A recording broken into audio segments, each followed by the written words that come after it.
and eye-opening in terms of what the three of you have explained. I was struck by some of the comments, for example, using the volunteers or the interns and the experts as vehicle for partnership.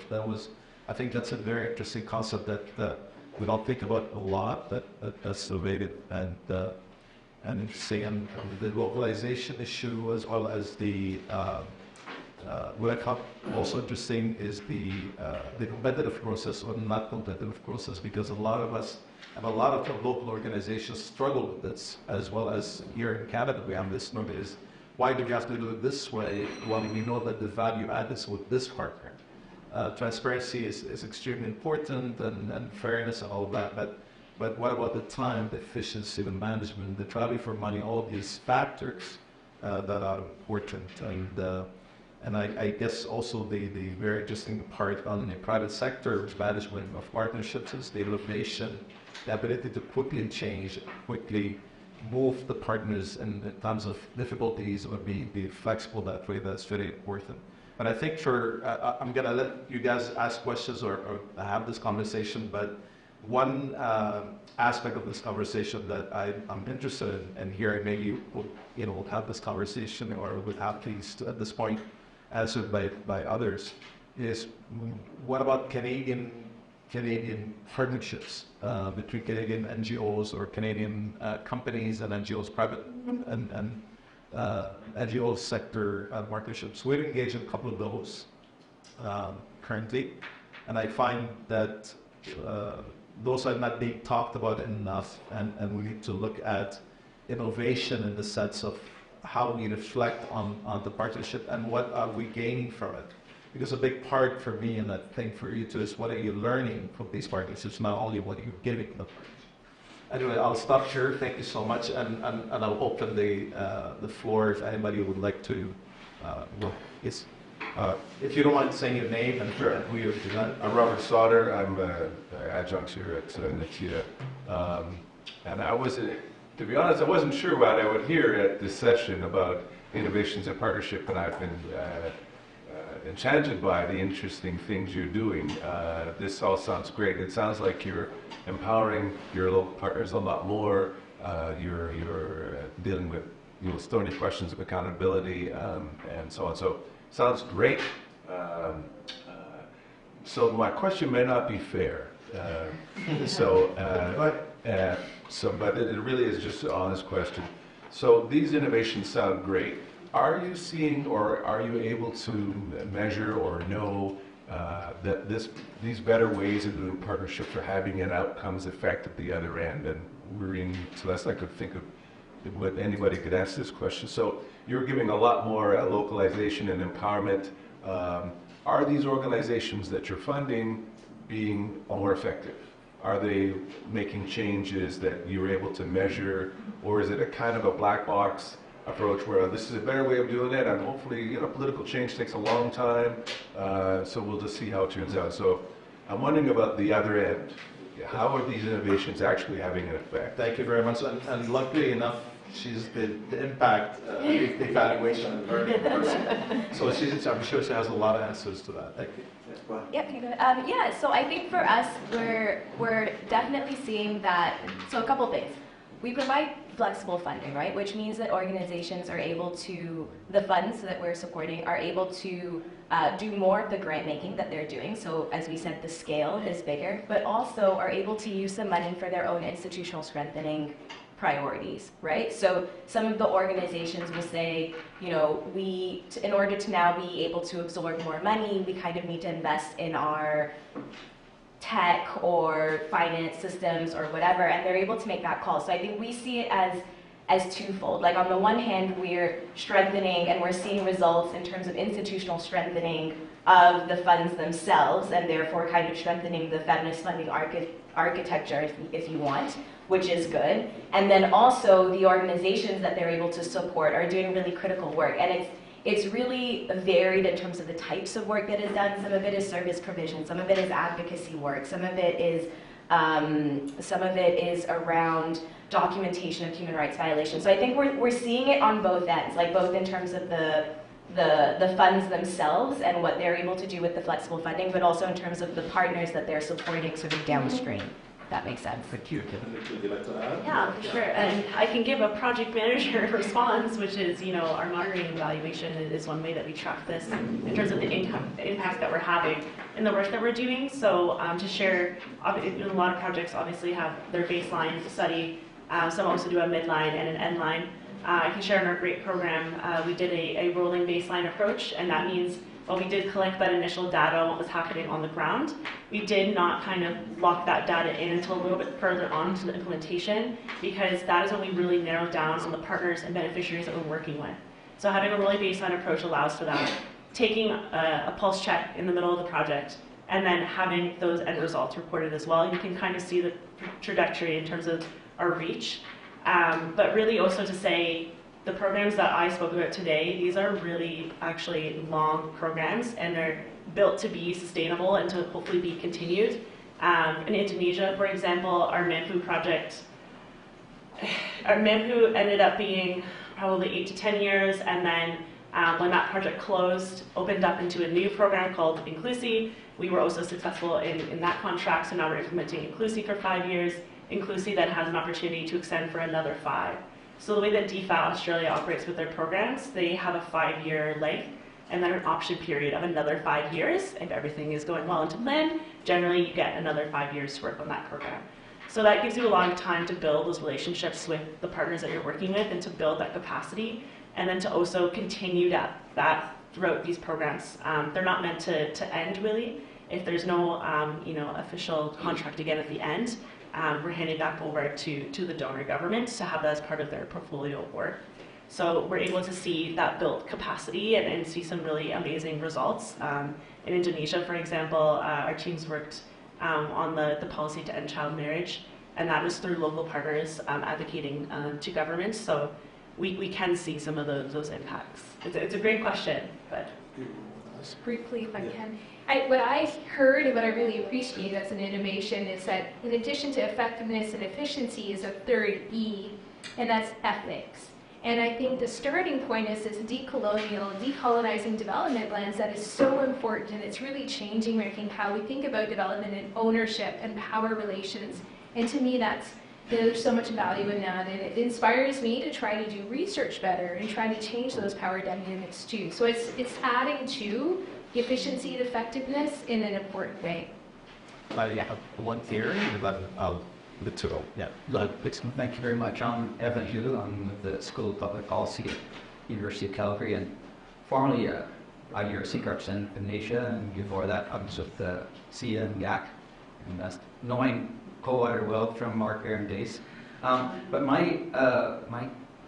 I think this was a brilliant session, and but there's, and you to summarize in terms of the issues now decolonizing and having different mindsets. And I think the mindset of still donor-recipient relations, the issues around ownership and localization are really embedded. But I have 3 sort of separate little questions, and to Rebecca, really admire I read your work on scholarly research practitioners, and with MIDRC this was always a challenge, knowing that the incentive curve for researchers are really in terms of peer reviews and getting those results out, whereas with practitioners the results curves are very, very different.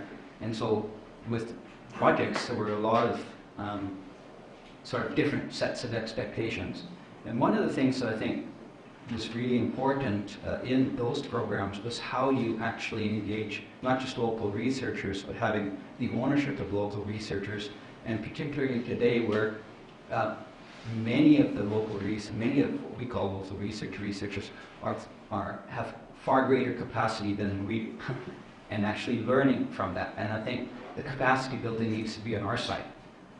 So back to the ownership issue, who's responsible for who's accountable, and really having a good partnership means learning from each other in those ways. And I think that's one of the things. On the forwards, this is always an issue in terms of large contracts and who's accountable to who. The accountability question, where there's mutual accountability and so forth. So I've seen COA develop for many years, in evolving and to a very large contracting agency, but still the issues of ownership are very much embedded in local communities dealing with those types of contracts. And in terms of fully accountable for what resources, and this isn't just a firm issue, but it's also a donor issue on how you share accountabilities and who's responsible for what. And that's also another learning process. Maureen, I was really, really fascinated with your presentation. So this is really a new sort of evolving set of things, and especially when you're dealing and throwing away a lot of evaluation going for core funding and multi-year. And I think you could learn a lot from that. But again, having dealt with some of those groups, how do you deal with local authorities and how you engage with local authorities and are able to bring them into the mix, I think is really interesting and important. I'd like to hear. Sorry for all those long. Well, thank you so much. We'll try to be brief because I think there are some questions that people are going to ask questions. Let's start. Sure. So in terms of the incentives around publication for scholars, where I see innovation is our funding agency, our primary funding agency, the Social Science Communities Research Council of Canada, now requires that in grant applications you have different outputs as part of your priorities, right? So it's not just journal publications. So they want to see blogs, they want to see podcasts.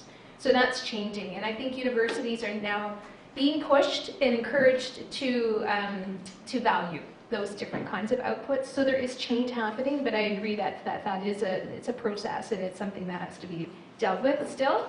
And then in capacity building, yeah, I agree completely that indeed we are learning so much from our locally based researchers. But one thing that I observed is these emerging scholars in the Global South are seeking access to publications in Western journals. And it's so hard for them to get into those journals. And so there's a lot of capacity building that we can offer as Western scholars to support them in helping them write those publications.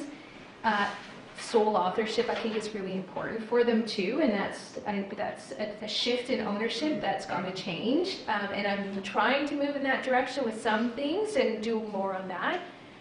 But yeah, it's mutual learning, and so I think we have a lot to learn, and we also have something to give that they're seeking access to, our colleagues in the Global South. Yeah, thank you.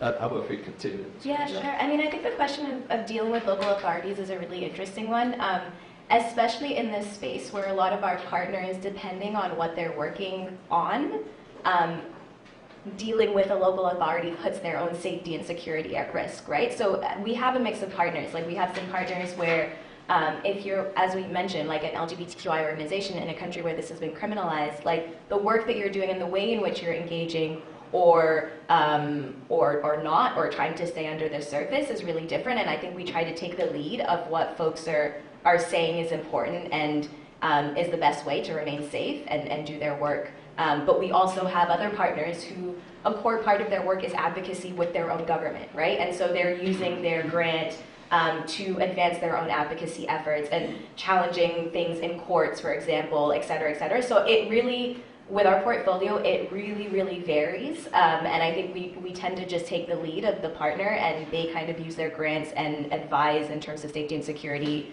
And that's kind of the lead that we take. Oh, sorry. Yes, thank you for your great question. I have to agree with you. We know donors are risk adverse. We know that. They want localization, they want local ownership, but they don't want to share that risk. That's our job usually as the managing contractor. So from our end, what we've really seen work for us is just really keep having those conversations with our donors. I think as they see results come in, it's easier to kind of point to ways that maybe have been, I don't want to say untraditional, but more innovative or different things that we've tried that have worked.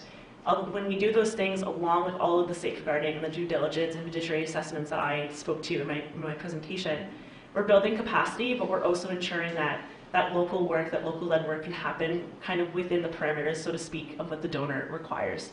So it's kind of about taking away some of those risks elements, but at the same time, we're coming to the table, we're speaking with our donors, and we're saying, we need to share some of this risk. We need to be open. If you want to be innovative, if you want this to truly be a more localized approach, we need to talk about sharing risk.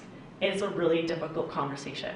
But over time, I think we're seeing more and more openness to it, and it's something that through our work we really try to stress. And how do we ensure local ownership of our implementation of our work that we're doing? 90% of our teams on the ground that Co-Water manages, those are all local staff that we have. They are amazing, inspiring academics and practitioners. They do really, really great work. And they're the ones working with our local partners on the ground. And I find that's a really great approach to create ownership, to have that connection in the country and into the context. And again, just from what I explained through how we work plan and having that ownership from the beginning of the process, I think all these pieces kind of come together. Oh. Sorry. No. That was it. Thank you. No, I think the question, is related to is the question of sustainability, and when we talk about sustainability, what does that mean, and the globalizing game. So there are a lot of questions still around the issue of partnerships, and are we calling partnership? Is that really a partnership, or is that subcontracting relationship? What is, how does a partnership work? Where does it start? And I think there's a lot of these questions that we need to continue to talk about.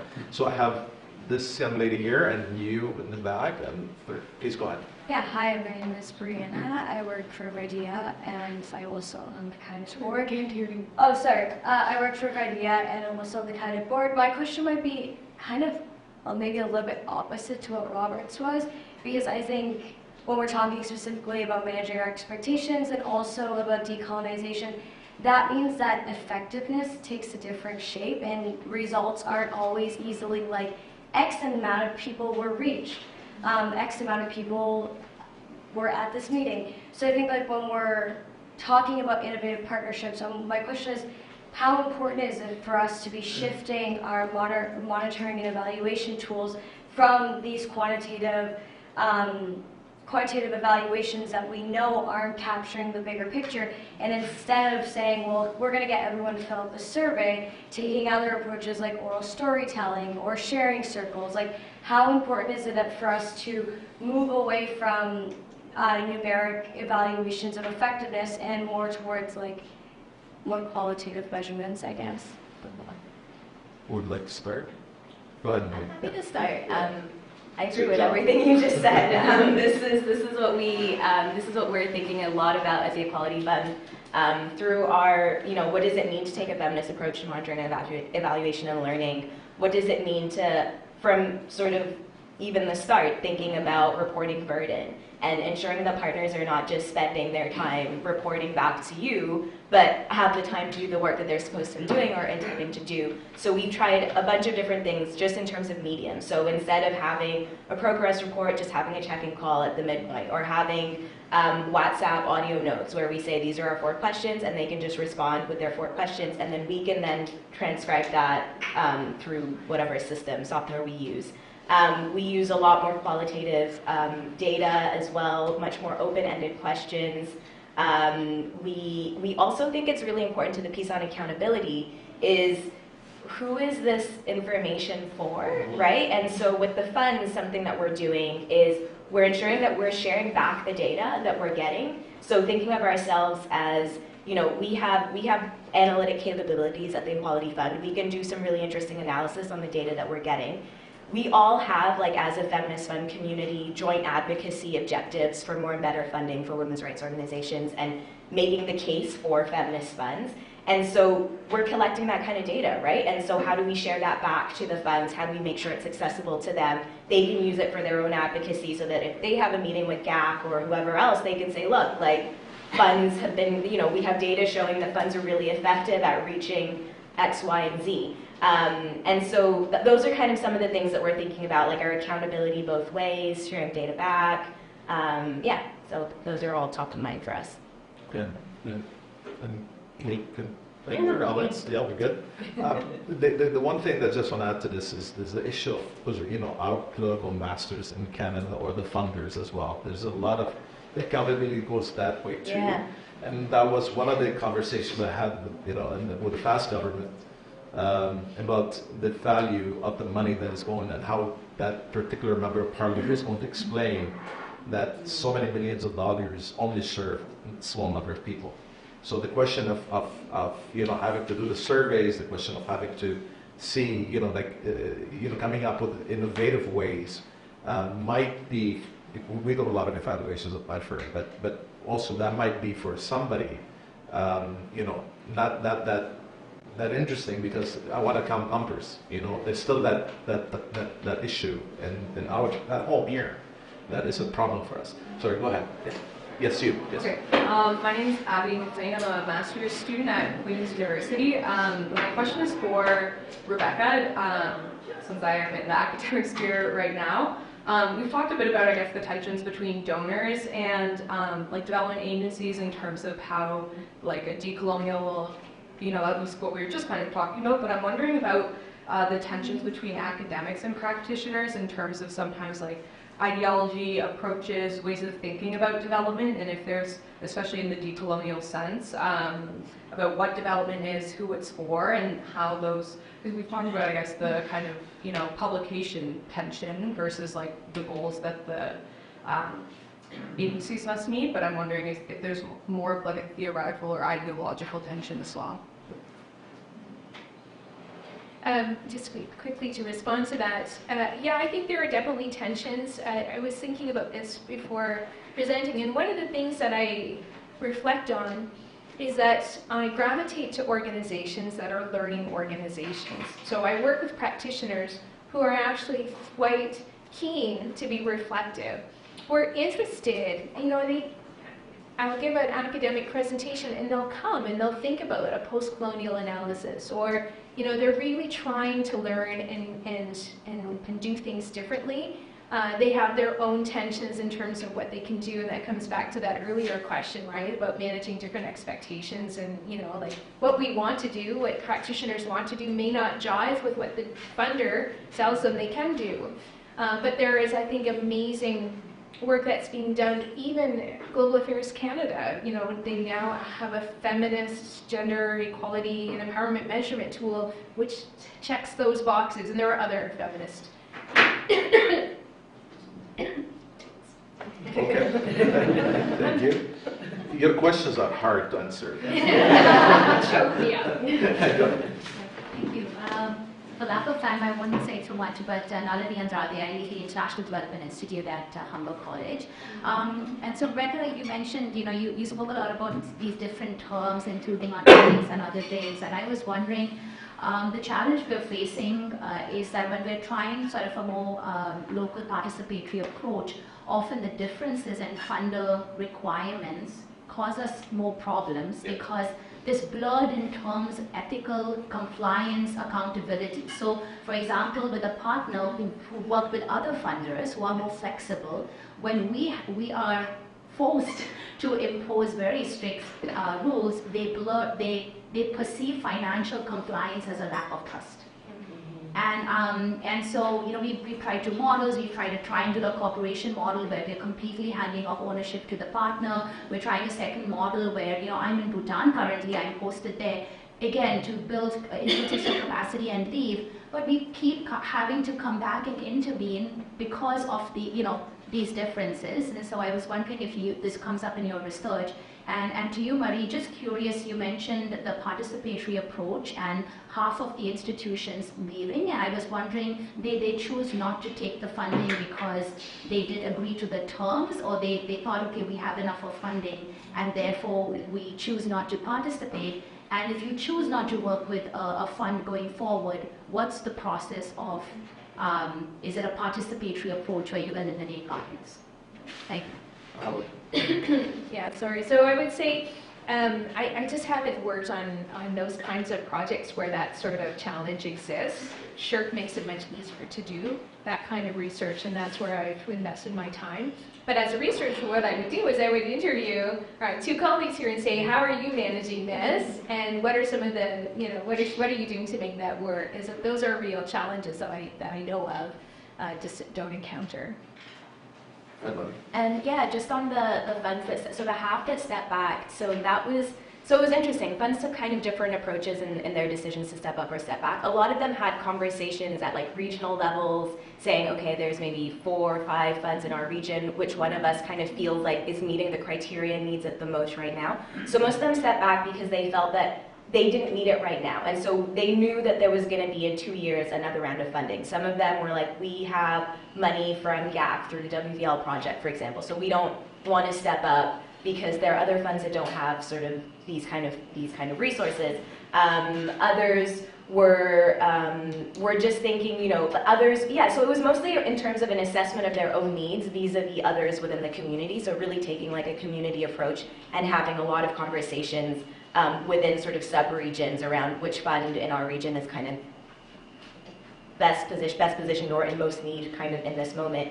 And then now we've kind of just done a second round where a lot of funds that had stepped forward, right? And have just entered into a funding partnership with us as of this month or last month, February, yeah. Thank you. Please. Thank you so much. Now, the name is NPSIA. Can you raise your voice a little bit? Just raise your voice. Oh, yeah. My name is Ali Kabiri, and I work with Development Trust. Actually, I'm a manager for Youth Led Partnership, so it's scholarships really, stays to the end work and I do almost on a daily basis. But my quick question that you maybe first to when you're talking about primary education and the pastoral sort of localization sort of aspects, I was actually curious to know how does like flexibility, especially in the grading process, looks to you from a donor sort of perspective, because most times we tend to sort of have these very innovative sort of ways of reaching out to these grassroots sometimes and yes, so many ways like you mentioned, but again when it comes in reality, especially in terms of ensuring and ability, reporting and all that, how does that look like, especially from a donor lens, and especially from your own, and maybe the other aspect might be, right? LA, yes. When I get talking about the yes process, I would get a sense of, how if you deploy all these techniques, doesn't that sort of take away the human and relations sort of approach, especially with, partners. So that is my story. Sure. Thank you. Letting her to. Yeah, and just on the due diligence piece. So our due diligence process is with the funds, and so we assess sort of their due diligence processes, if that makes sense. So when I was speaking about of the 500, sort of a third are unregistered, those aren't partnerships that we have directly with the funds. Those are partnerships that the funds have with their own grantee partners. And so for us, that's also been a way, because our compliance and due diligence processes are quite heavy, but funds are able to absorb that better. And so I think that's a way of kind of allowing that. Like we have directly with the individual organizations that we support a much smaller amount of unregistered organizations, because it is harder, right, for unregistered organizations to meet all the due diligence criteria. But through our partnerships, and that was kind of the point, right, in our partnerships with the feminist funds, they have processes that allow them to have those kind of funding partnerships, and they've built systems and they've built grant making sort of manuals, et cetera, that allow them to do that kind of closer follow-up. Some of them are in the same country, some of them. So that's kind of the point of the partnership, is to allow Equality Fund resources to kind of reach those kind of organizations, knowing that we're not the best place to manage those relationships directly because of our capacity and our systems, et cetera. And we also can't, like it would be really hard for us to give out a $5,000 grant, right? Like those amounts are too small, so we're able to give out larger amounts to the funds, who then some of them do really, really tiny on grants. But we're sort of structurally not set up to do that, hence the partnership, yeah.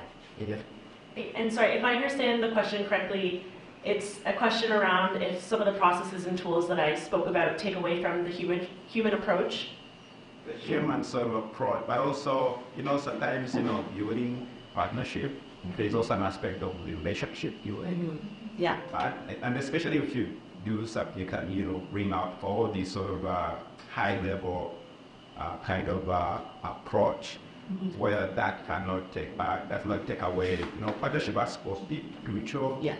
First. So lens by. Great for no, for sure. And I think starting when I spoke about all the kind of principles, the way that we approach things, it's because we're trying to take, as it came up earlier, we're trying to take kind of really rigid and standard donor expectations and things that we essentially need to check off to ensure that we're doing through our legal contract with our donor. Yeah. And we're trying to put that global and that partnership lens. So all of the tools that I spoke about are different ways that we go about doing that actually to make it more of a human approach. The participatory audit, for example, that could generally just look like someone coming in and doing a standard audit. And as mentioned as well, culturally, there's a lot of mistrust in some places. Individuals may feel like that is a huge violation of privacy, but really it's part of standard project processes and fiduciary assessment. So we take more of that human approach, whereas it's a collaborative effort. It's an explanation of what the audit is, what it's for, that it's standard, it's not anything that's going on, but this is just the process that we go through. We're going to work with you to identify who we should speak to, what kind of things we should look at. We'll do the audit, and then we'll come back and we'll talk about it.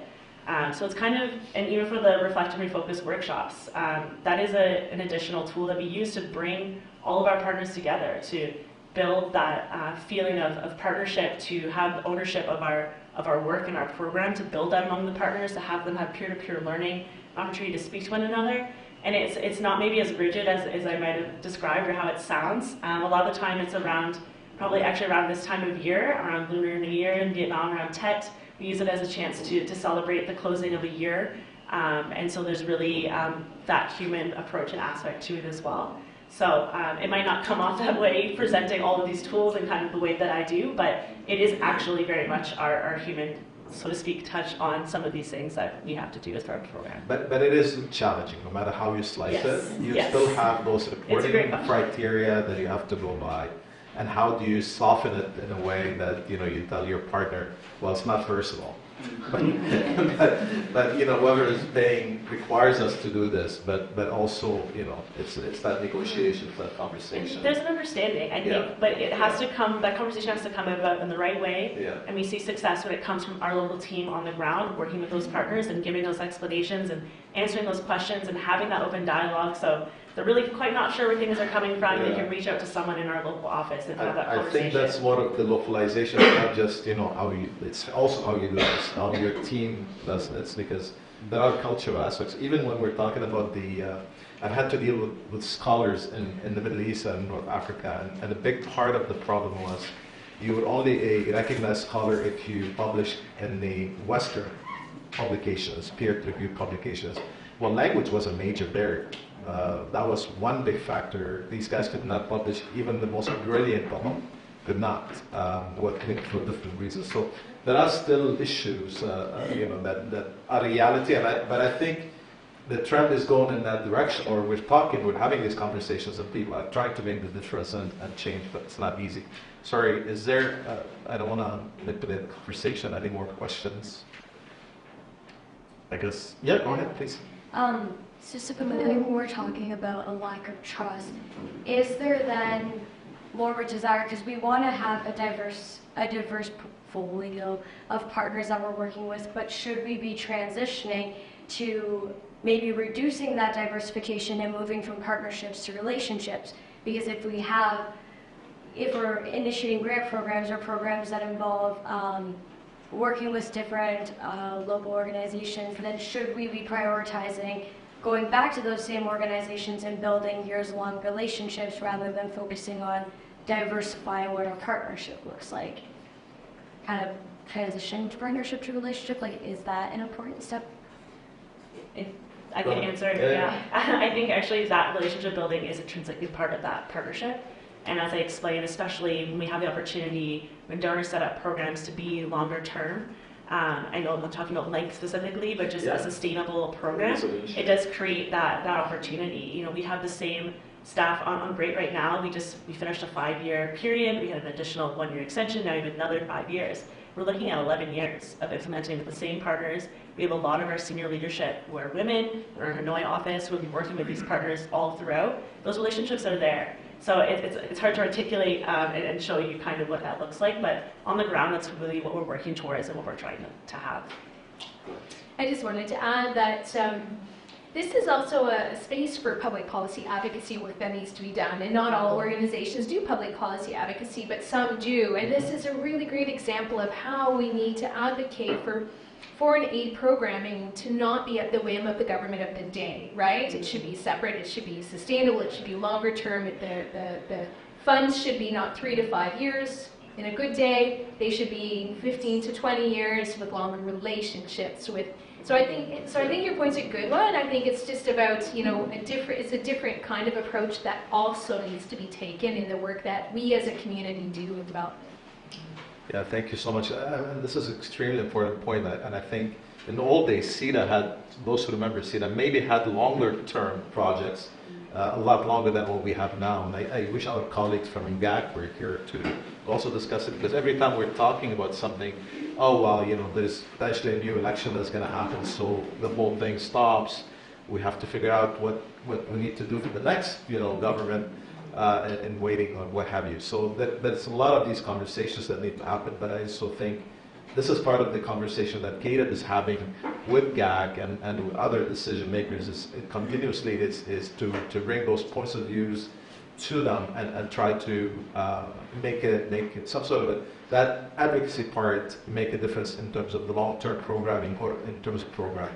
And one other point that we haven't talked about is that there are a lot of individual consultants as well as part of this conversation. They're not companies, they're not NGOs, but they're individual consultants that have established long-term relationships.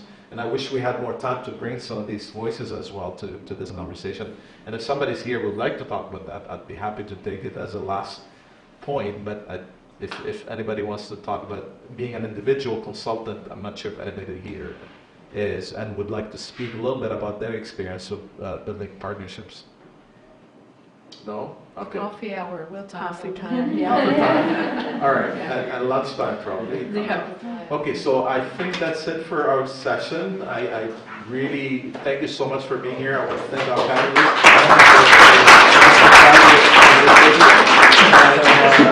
Thank you so much.